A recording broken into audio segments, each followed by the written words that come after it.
Chapter 1. The Knocker. It was Christmas Eve in London. The bells in the church were ringing all day long. The candles in the shop windows were lit, and you could see people walking quickly through the snow-covered streets. That special feeling which people only seem to have at Christmas was everywhere. Everywhere, that is, except in one place. There was one office with the names Scrooge and Marley painted across the window. 2 men were in it, working without smiles on their faces. There was a small fire in the fireplace. Ebenezer Scrooge, the owner, did not like to spend money, so the fire stayed small. Scrooge thought it was a waste of money to put more coal on the fire. His clerk, Bob Cratchit, was sitting at his desk writing letters, trying to keep his hands warm by the heat of his candle. Suddenly the door opened and the cold and wind from outside filled the room. A young man with red cheeks, curly dark hair, and a friendly smile stood in the doorway. "Merry Christmas, Uncle. Merry Christmas, Bob." Bob Cratchit looked up for a moment. "Merry Christmas to you, sir." Scrooge pointed his crooked finger at Bob Cratchit. "Get back to work and keep your Merry Christmas to yourself. As for you, Fred, I have 2 words for Christmas. Bah! Humbug." Fred, Scrooge's nephew, came into the shop and closed the door. He never let the smile leave his face. "Uncle, why do you call Christmas humbug? It's the one holiday when people open their hearts and truly feel kind towards others. Even you can see that." Scrooge got up from his desk. He had small, round glasses sitting on the end of his nose. His face was red with anger, and he frowned as he spoke. "I'll tell you what I see. I see people spending more money than they have. I see work stopping and money lost for a day that is just like any other day. If I could, I would cancel Christmas and make everyone work twice as hard. But the fact is, Uncle, only butchers and bakers work on Christmas Day. So my wife and I want you to come and have Christmas dinner with us." "No. Uncle, please." "I said no, and I mean no. Go away and have your Christmas without me." "As you wish, Uncle, but nothing you say can make me change how I feel. Merry Christmas to you, Bob, and a Happy New Year." "And a Merry Christmas to you, sir. Goodbye." Soon after Scrooge's nephew left, a kind man in a black suit came into the shop asking for money for the poor. And then a young boy arrived wanting to sing Christmas carols. To the kind old man, Scrooge said, "People who are poor don't have money because they never work, and those who are dying are better off leaving this world.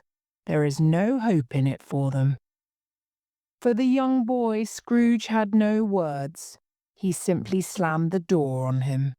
"These people will never leave me alone. How can I get any work done?" At the end of the day, Scrooge locked the office door behind him and walked home alone, with his black hat pulled far down on his head. He heard people laughing and singing Christmas carols in the streets. The only thing he said was, "Bah!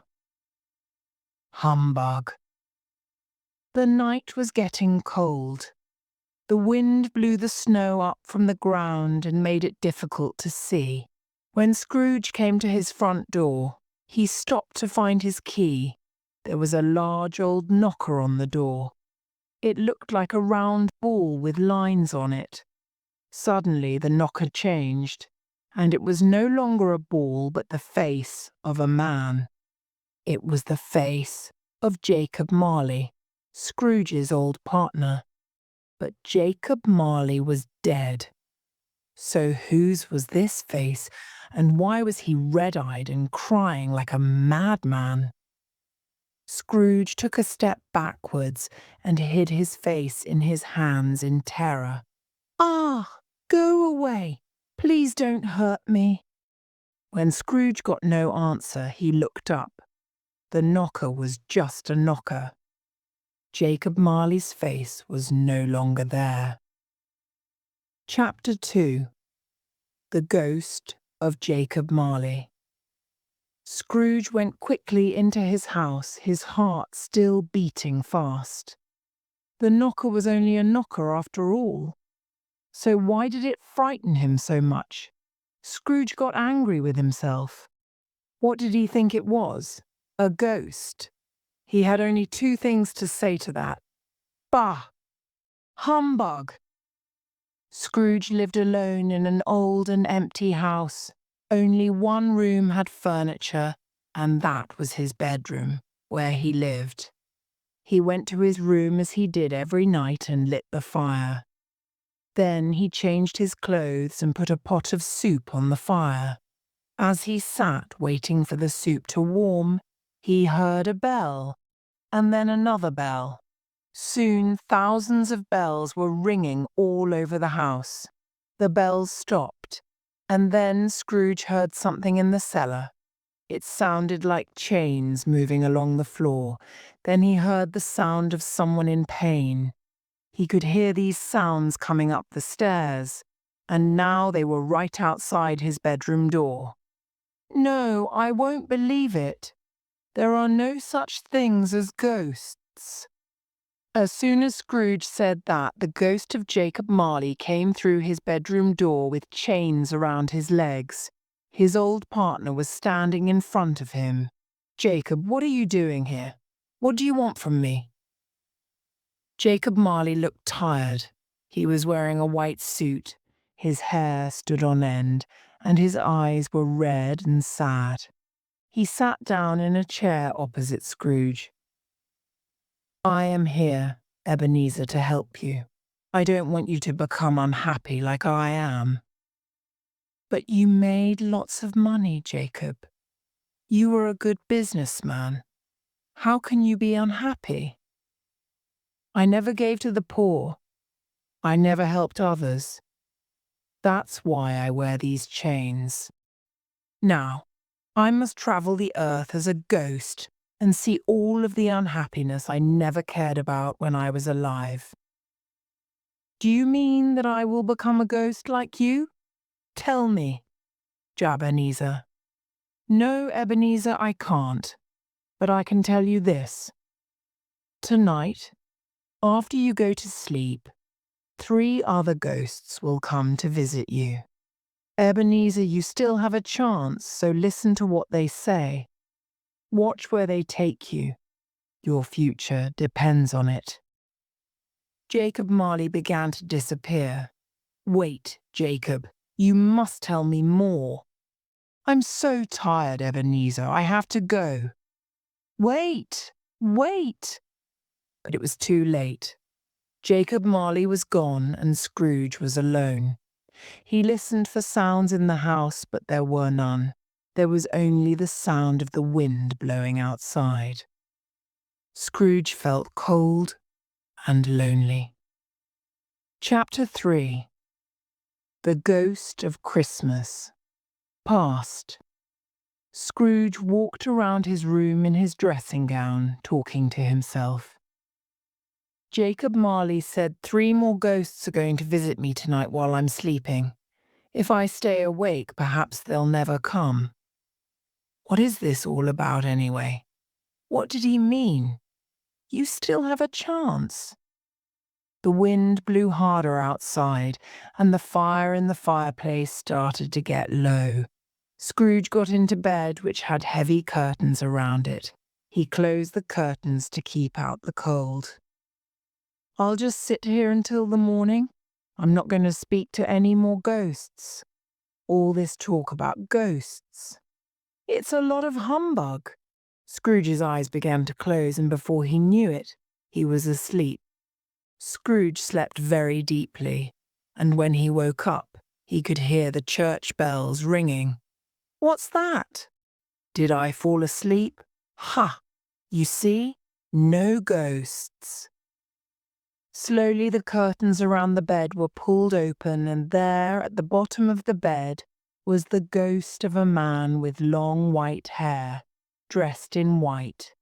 He held a hat in his hand, and there was a strange light all around him. Frightened, Scrooge pulled the bedclothes up to his neck. "Who are you? What do you want from me?" "I am the ghost of Christmas past." "What do you mean past?" "Your past, Ebenezer Scrooge. I am here to show you how you used to be." "Why?" "I know how I was. Tell Marley it's all right. I'll change. I don't need to see the past." But there was nothing Scrooge could do. An invisible hand pulled back the bedclothes and made him stand up. "Come with me. We're going outside. It's cold out there. I'll freeze. Take my hand." Scrooge did what the ghost said, even though he didn't want to. The ghost's hand was soft and gentle, so Scrooge was no longer afraid when they walked through the wall. Suddenly, they were not in London anymore. They were in the country. It was daytime. There was snow on the fields. A road over a small bridge, over an even smaller river, led to a town. There was a church right in the middle of the town. "Do you know this place?" Scrooge felt a new joy inside him. "This is where I was born." They passed several people, all wishing each other a Merry Christmas. Scrooge looked at them with happiness. "I know all these people." "Yes, but don't try to talk to them. They can't see us. Come, let us go to the school. It is not quite empty." Suddenly Scrooge began to feel differently. School was a sad place for him. It was an old dark stone building. They went inside. There was a small boy all alone reading at a desk. Scrooge tried to turn away. "Don't show me this." "But why?"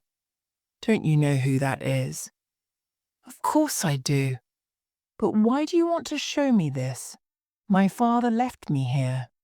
Nobody knows what it's like to be a young boy all alone on Christmas Day." Scrooge's eyes filled with tears. "Is something wrong?" "I was just thinking of another young boy I saw today. He came to my shop alone singing Christmas carols. I didn't give him anything." "Oh, take me away. I don't want to see any more." "Come. There are more things which you must see." Scrooge did not argue. He did not have the strength. The ghost took him by the hand and they set off again. Chapter 4. More Memories. The ghost and Scrooge were now inside a carriage pulled by two horses. Sitting opposite them was a young man and a young girl. The man had dark hair, red cheeks, and dark eyes. "You are a handsome young man." Scrooge was not listening. His eyes were on the young girl, his sister. She had pale skin, dark hair, and a soft voice. Everything about her seemed gentle and kind. "Oh, Ebenezer, I was so happy when Father told me to go and bring you home. I've missed you so. And Father is very different. He's a kind man now, not like before. I think you two will get on much better now. I didn't want to spend another Christmas in that awful school. But now that I am with you, nothing else matters." "What a beautiful young girl your sister was," said the ghost. Scrooge felt sad but proud. She was, and she died so young. Yes, life can be cruel. Death takes the young as well as the old. But didn't she have one child? Yes, a boy. He must be your nephew." Scrooge looked down and his heart felt heavy. The ghost did not need to remind him of that afternoon when his nephew came into his shop and invited him for Christmas dinner. The carriage stopped, and the young Scrooge and his sister got out. The older Scrooge, with the ghost at his side, got out as well, and now they were back in London. But it was the London of many years ago. Scrooge walked sadly through the snow-covered streets. "Why are you showing me all that I wish to forget? My past was filled with unhappiness. You know it, and I know it. What is the point of all this? Well, not every memory was an unhappy one. Don't you remember this place?" They were standing in front of the shop where Scrooge got his first job. His eyes lit up with joy. "It's old Fezziwig's. I don't believe it. Can we go inside?" When they opened the door, there was the sound of music, dancing, and laughter. Mr. Fezziwig was there with his wife and children. There was a table along one wall with all kinds of food and a huge bowl of fruit punch right in the middle of it. All the shopkeepers from the neighborhood were there, and so was another young Ebenezer, a little older than before. He stood with his best friend, Dick Wilkins. The young Scrooge held his glass up in the air. "Here's to Mr. Fezziwig. Not a kinder man lives in all London. Hip, hip, hooray! Hip, hip, hooray! Hip, hip, hooray!" The old Scrooge was smiling as he looked on at this scene. He forgot that the ghost was there for a moment. "You liked Mr. Fezziwig, didn't you?" "Of course. He was more than a boss. He was a man you wanted to be like. He always made sure you were happy. He was interested in you and your problems." Suddenly Scrooge stopped talking. "What's the matter?" "Nothing. I was just thinking of my own assistant, Bob Cratchit. I wasn't very nice to him today. Can we leave this place, ghost? I don't want to see any more." They walked outside, and it was night time. As they walked, the buildings changed. Time moved as they moved, but Scrooge did not notice. He was too busy thinking. They came to a bridge. A man and a woman wearing black were standing on it. The woman looked like she was crying. Scrooge stopped before they got too close. "Don't make me see that again, ghost, I beg you." "I'll do anything you want. It is your last memory, and it is one you must see." Scrooge did not want to move towards this couple, but something forced him to do it. With each step, the pain in his heart grew greater and greater. Chapter 5. Scrooge's First Love. The difference between the young man and the young woman on the bridge was in their faces. The woman's eyes were wet with tears. The man's eyes were bright and excited by the possibilities of the future. But the man tried to hide his excitement as he listened to the woman. "There was a time when I thought your heart and mine were the same. Everything I thought, you thought. Everything I felt, you felt.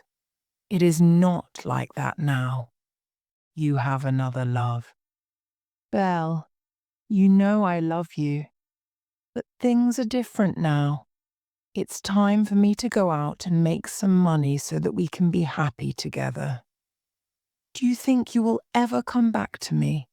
Your love of money is too great. There was a time when money wasn't so important. I was young then. If you think those feelings are only for the young, then I feel sorry for you." The pain in the old Scrooge's heart as he listened to this spread to the rest of his body. He held his head in his hands. Ghost, take me away from here. I cannot listen to another word of this. The ghost of Christmas passed, and Scrooge walked away from the young Scrooge and his first love.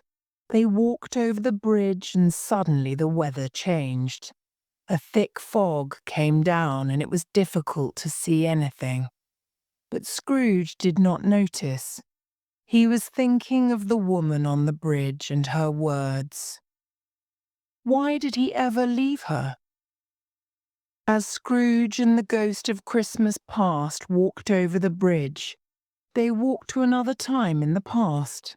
It was a time which was closer to the present. At the end of the bridge stood a small house. There were children playing outside. A woman came to the door. She was the woman from the bridge, but she was older now. Children, come inside. We're going to open the Christmas presents. The ghost and Scrooge went inside with them. The house was small and poor, but a fire burned in the fireplace, and the children's excitement filled the room with joy. Belle sat with her husband, smiling more and more brightly as the children opened their Christmas gifts. Look at Belle and her husband, Ghost. They have so many children, and each one gives them such happiness. If only I could know what that man is feeling now. Very well, children. Go to your rooms and get changed for lunch. The children all ran upstairs, screaming and laughing. When the parents were alone, the father, who was a happy and warm-hearted man, suddenly looked sad. His wife was worried. What is it? You look so sad, you're frightening me. This morning, when I was leaving town, I walked past the shop of your old friend, Ebenezer Scrooge. He was inside working. I hear his partner, Jacob Marley, is dying, and there was Scrooge working on Christmas morning. He looked so alone in the world, it made me feel awful. Scrooge turned away from the couple. No, no, no exclamation mark. The walls of the house disappeared. The night was dark, and Scrooge was back in his own bedroom. Why? He asked, but there was no one there any more to answer him. Chapter 6. Bob Cratchit's house. Scrooge was suddenly back in bed. He was shaking. Was it from the cold, or was it from something else? He tried to hide under the bedclothes. He heard the wind blowing outside, and then he heard someone calling his name. Scrooge! Ebenezer Scrooge! Scrooge sat up and put on his glasses. The curtains around his bed opened slowly. A bright light filled the room. There was a table near the fireplace covered with food. A big man wearing a green robe was sitting at the table and smiling at him. I am the ghost of Christmas present Ebenezer. Get up and come to me. Scrooge walked over to the happy man's table. He was angry with these ghosts now. They had nothing to show him but pain, but he knew that he was supposed to learn something from their visits, so he wanted to be finished with them as quickly as possible. I know you have a lot to show me. I have a lot to learn. Let us begin. Ebenezer, do you believe that I don't know how you really feel? But if you wish to hurry, let us go. Hold on to my robe. Scrooge did as the ghost said, and immediately they were outside. It was daytime, and the streets were filled with people laughing and clearing the snow away from their front doors. For the first time in his life, Scrooge saw that these people were truly happy. The ghost was smiling at everyone he passed, even though they couldn't see him. "Do you remember what you said, Ebenezer? You would make everyone work on Christmas Day and twice as hard. Do you see now how much you would take away from these people?" Scrooge's heart sank when he heard his own words repeated to him. The ghost and Scrooge walked through the streets of London to an area where the houses were much smaller than Scrooge's. They stopped at one which looked poorer than the rest. How can people live like this? Well, they don't get paid enough at their jobs to have better houses. Come, let's look inside. They passed through the door without anyone seeing them. Scrooge was surprised to see that it was Bob Cratchit's house. "Look, this is my clerk's house, Bob Cratchit's." Just then, Bob came into the house with a small boy sitting on his shoulders. It was his youngest son, Tiny Tim. One of Tiny Tim's legs was thin and weak. He had to walk with the help of a crutch when his father couldn't carry him. But the boy looked very happy. "We're here. We're here." Bob Cratchit put his son down. "Mother, that was the best walk ever. You should have seen all the people. Everyone was so happy." "Don't get too tired, Tim. Today is a special day." The Cratchits' children ran around the house as their mother prepared Christmas dinner. The other children were very careful with Tiny Tim, and he did his best to play with his brothers and sister even though his leg hurt him. Scrooge could not stop looking at Tiny Tim. "Look at that poor boy ghost. He will not live much longer if they don't find the money to pay for a doctor." "What are you saying? You mean the boy will die?" It was the first time the ghost did not smile. The Cratchits sat down to eat. Bob Cratchit did not make enough money to buy a turkey big enough to feed the whole family. They only had a very small turkey, some fresh bread and some soup. But nobody seemed to mind.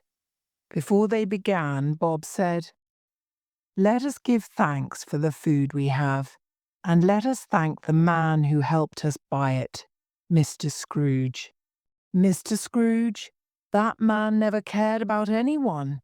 He never gives you a pay rise, he makes you work late, he's mean and unkind. Please, dear, it's Christmas." The family was sad when they heard Scrooge's name. Tiny Tim helped to break the silence. "Merry Christmas to everyone." Scrooge looked at the boy with tears in his eyes. Chapter 7. Scrooge's Nephew. It was night time and the wind blew the snow off the roofs of the houses. But Scrooge and the ghost of Christmas present could not feel the cold. As they were walking, they saw a light, and the very next moment, as if by magic, they were inside Fred's house. It was after dinner and the candles were glowing.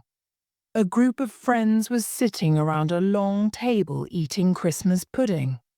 Fred was talking. And then he said Christmas was humbug, and he actually believes it. Fred's wife, a young girl with bright blonde hair, red cheeks and intelligent blue eyes, looked at him. "That's the sad part, Fred. He feels no goodness in his heart. He has all that money and he doesn't share it with anyone." There were another two young women with the same colour hair as Fred's wife sitting at the table. They were her sisters.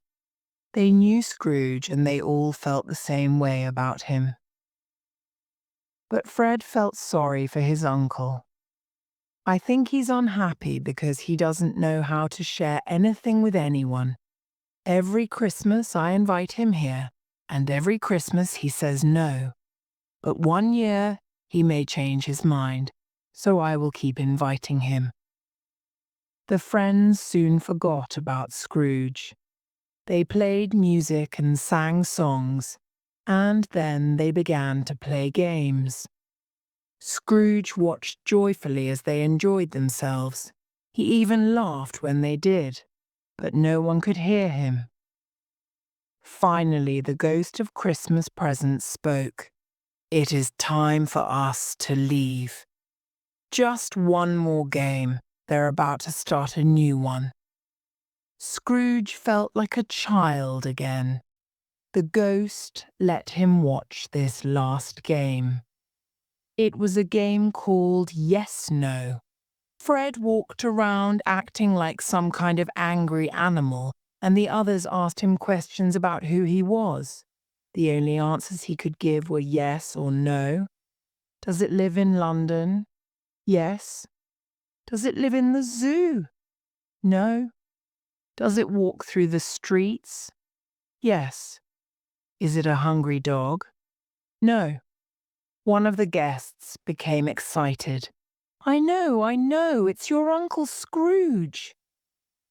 They all began laughing because that was the right answer. Only Scrooge's nephew stopped laughing long enough to speak once more.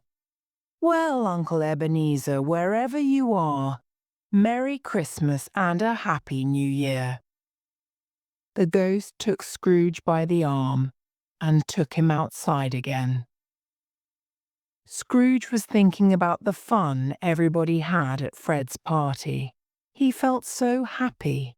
He didn't see that the ghost was no longer next to him. The church bells were ringing. What time is it? Is it night time already? There was a figure coming towards him. It wore a long black robe with a hood which hid its face.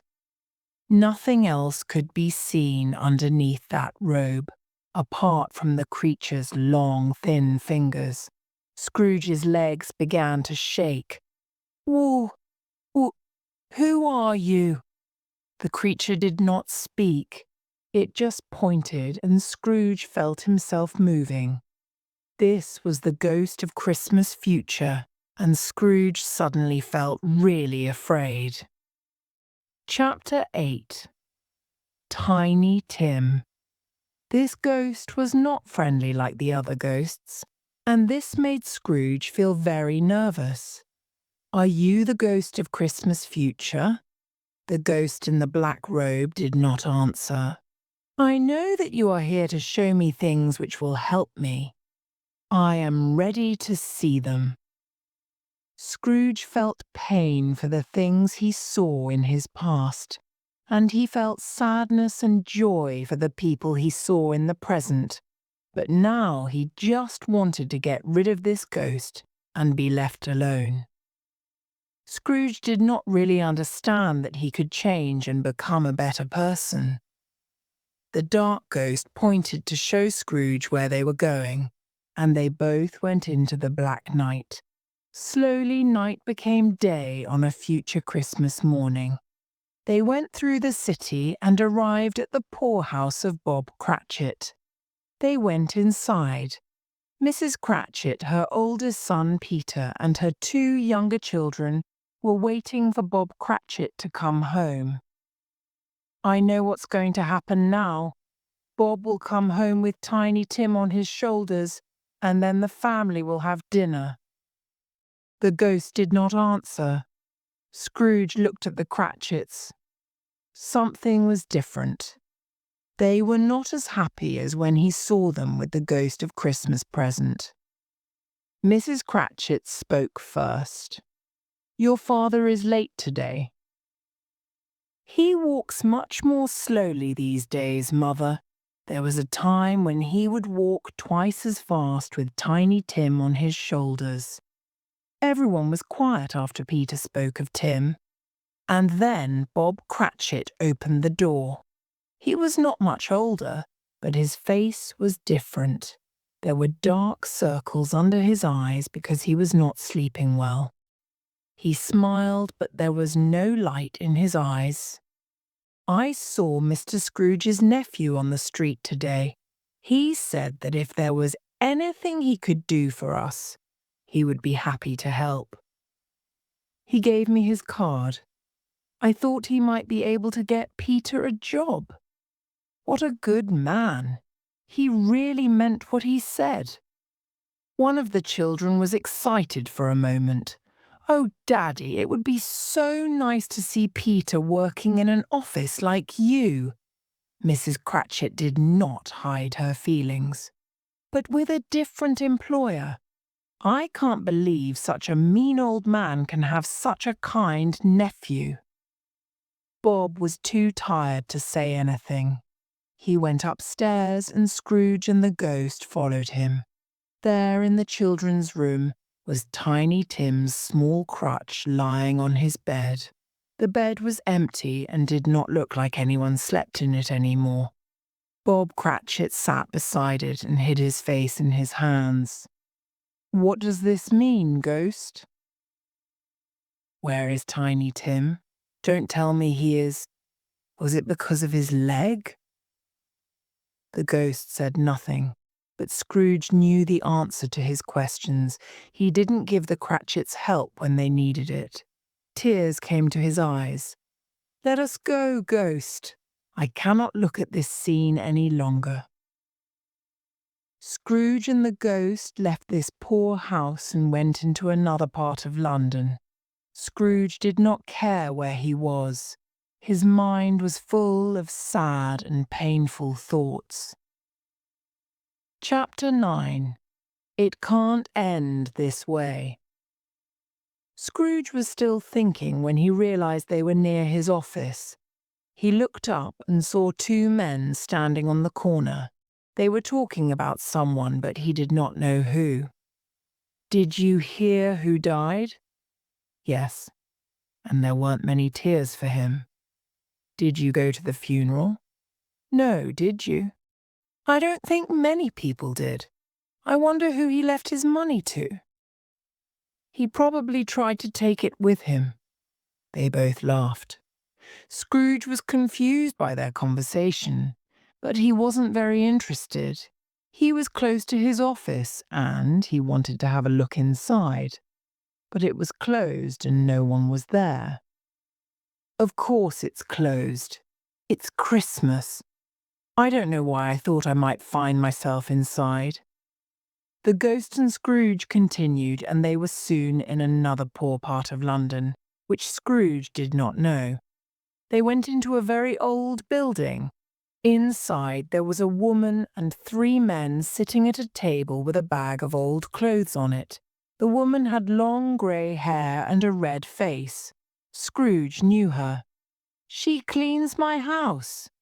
We never spoke much. I suppose this is where she lives."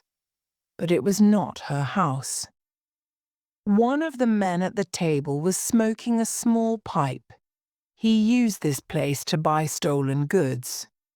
"All right then, let's see what you've got."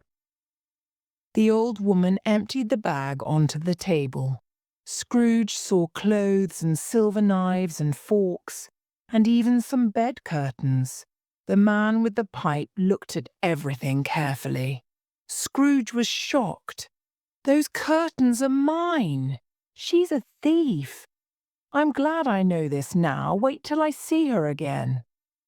"Did you take his bed curtains too? Tell me, was he still in the bed?" "What does he care? He doesn't need him anymore. He doesn't need anything anymore." "And this shirt?" "They wanted to dress him in that for the funeral, but it's too good for that. I changed it for an old torn one." Suddenly Scrooge understood what they were doing with his things. "She took those things after and those men on the corner. They were talking about me, weren't they? Is this how it's going to end? People laughing at me and selling my clothes?" The ghost, of course, did not answer him, but Scrooge felt sure that he was right. "No, it can't be." Scrooge ran out of the house crying, "No, no, I won't let it happen." Scrooge did not know where he was going, but soon there were no more buildings around him. It was dark. The ghost of Christmas future was still beside him, and now they were in a cemetery. For the first time that night, Scrooge felt cold. There was a light mist all around, and everything was covered in snow. The only things that could be seen were the gravestones. Some were large and some were small. Each gravestone had the name and the dates of when the person buried there lived and died. Some had flowers on them and some were cleaner than others. Scrooge walked as if in a dream, and the ghost of Christmas future was always close beside him. When they came to a small gravestone, which looked like it was about to fall over, the ghost stopped and pointed. There was so much dirt on that gravestone that Scrooge could not read the name of the person buried there. Scrooge got down on his knees to clean off the stone, and slowly the letters appeared. E-B-E-N. Scrooge's heart beat faster as he cleaned off the rest of the letters. He saw that it was his own name on the gravestone. He covered his face with his hands. Oh no! Tell me it's not going to end this way. What did I do to deserve this? I knew you were a good man, Mr. Scrooge. Scrooge almost cried. Well, I must go now. I have one more visit to make. Merry Christmas, everyone. Merry Christmas, Mr. Scrooge. Scrooge's last stop was his nephew's house. Fred, his wife, and their guests were as shocked as the Cratchits to see Scrooge on their doorstep. Fred, I would like to spend Christmas with you and your wife if your invitation is still open. Fred was very surprised and happy. He smiled at his uncle. Of course it is, Uncle. I knew that you couldn't really believe that Christmas was humbug. Scrooge sat with his family and their friends and had a lovely dinner. They ate, they drank, they sang, and they laughed. When it was time to play the yes-no game, Scrooge was the one who mimed himself. Everyone laughed and had lots of fun. Nobody could believe that Scrooge was the same man they knew before. Uncle, I must say that I'm surprised by your behaviour. Scrooge looked at Fred's smiling face for a long time. Yes, my dear nephew, I know it is. I was not a good uncle to you or your wife. In fact, I was not good at anything except making people miserable. But I saw something last night that changed my life, and I'm so happy I did. Scrooge thought of Tiny Tim's words and said, Merry Christmas, everyone.